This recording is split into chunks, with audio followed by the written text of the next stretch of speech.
honest, how many new foods has your baby tried so far? Most parents stress out that their babies aren't getting enough variety when it comes to new foods and tastes and textures. And in this video, I'm going to show you just how easy it really is to push your baby's palate and help them eat 100 foods before they turn 1. Hi, I'm Ferraro, registered dietitian specializing in baby-led weaning and mom of 7. In 2016, I created the original 100 First Foods approach to baby-led weaning, and I struggled a lot with spoon feeding my oldest. And I'll be real, she hated purees and hated being spoon-fed.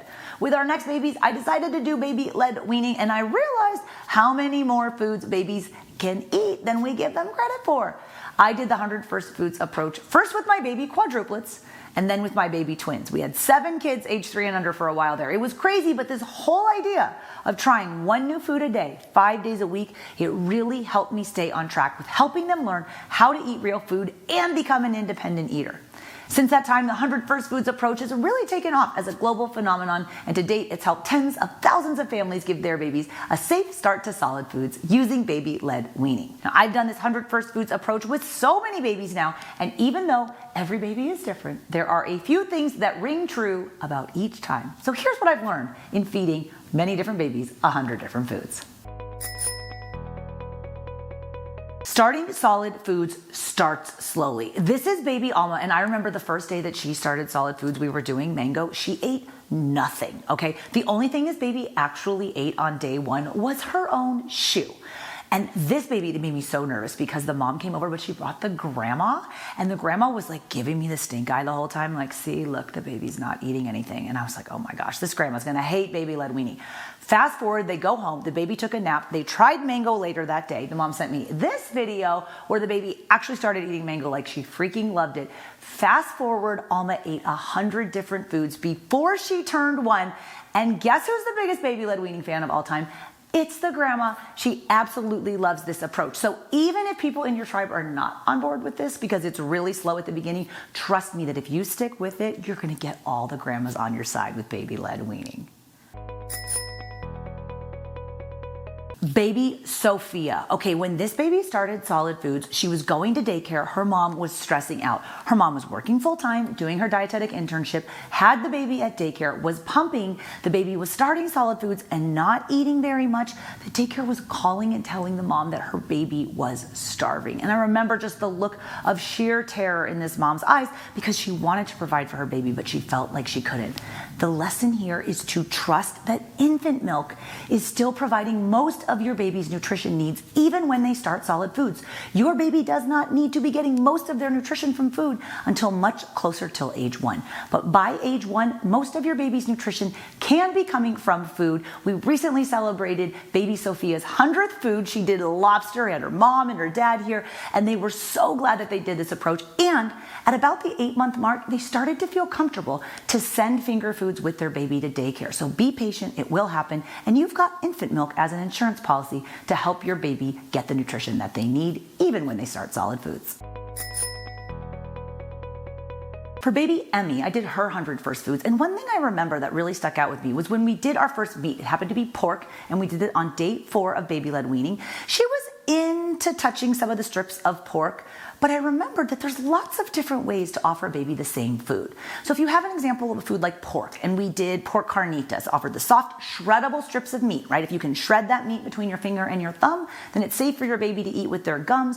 When we put the meat strips out, she tried it. She was a little reticent. You can also puree that same meat and offer it off of a preloaded spoon. But anytime you're making meat, you can puree it so it's even a little bit more thin, or take some of the low sodium broth that you're cooking these meats in, and then offer them out of an open cup. Okay, it really doesn't matter how much your baby is eating. It's that they're getting lots of opportunity and experiences to learn how to eat, and that might look a little bit different even though you're using the same food.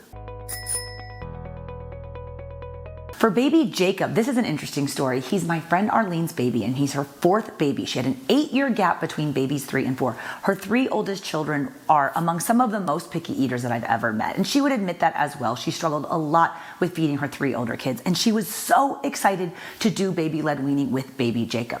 And the message here is that even if you've never done this before, or you did a totally different approach with older children, is that it's not really ever too late to start offering your baby the opportunity to feed feed themselves food on their own. Jacob was a very shy baby. I remember when he was trying foods with his mom, some of the foods he would only try if she was holding his hand. So he was a little bit timid, and mom was a little bit scared about this, but they kept it up, doing 5 new foods a week. He was able to reach his 100th food, and he still eats a much wider variety of foods than all of his older siblings. With baby Brayden, this was a tough baby because this baby had severe eczema, so it was almost certain that she was going to have some sort of food allergies. Her mom also had not done baby-led weaning with her older sister, but she was excited to try the 100 first foods. And in fact, when we did egg together, and also separately when we did peanut together, baby Brayden did have allergic reactions to each of those. And I was impressed by how cool and calm and collected her mom Ashley was, because the idea of giving your baby a food that's going to possibly cause an allergic reaction can be quite scary. However, the important takeaway message here is that the only way to know if your baby is going to have an allergic reaction to a food is to actually offer them that food. And while it may be scary, oh my gosh, I'm giving them a food they might react to, it might help you feel better to know that death from anaphylaxis in infancy from food is almost all but unheard of. If your baby has a true food allergy reaction, you will know it if you are educated about identifying those risks. You will take pictures, you will report the symptoms, you will report back to your doctor. You won't feed that food again. You'll follow up with a pediatric allergist, just like Ashley did. Baby Brayden does have a diagnosed food allergy to both eggs, and she also has it to peanut. But you know what? She was still able to eat 100 foods before she turned 1. She's a thriving toddler at this point, despite her food allergy diagnoses.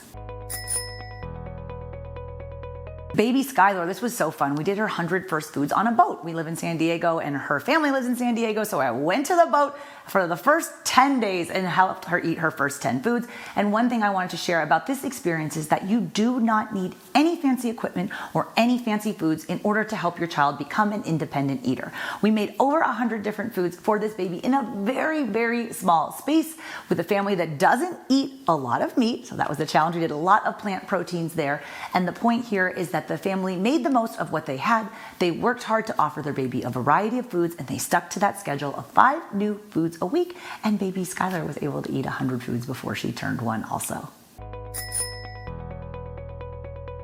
Your baby can eat so many more foods than you're probably giving them credit for, and I would love to help your baby eat 100 foods before they turn 1. I've got a full online program called Baby-Led Weaning with Katie Ferraro, where I'll show you exactly how to make all of the foods on my 100 First Foods list safe for baby-led weaning. I've got a 100 First Foods daily meal plan that you can follow the exact sequence of foods in the same order as we did with all of these babies, or 100 First Foods content library where you can pick the 5 new foods each week and learn how to make them safe for your baby. Regardless, don't give up on your baby's ability to eat a huge variety of foods before they turn 1. It will help reduce the risk and the severity of picky eating, because hey, you've got to feed this small person for the next 17 and a half years of its life.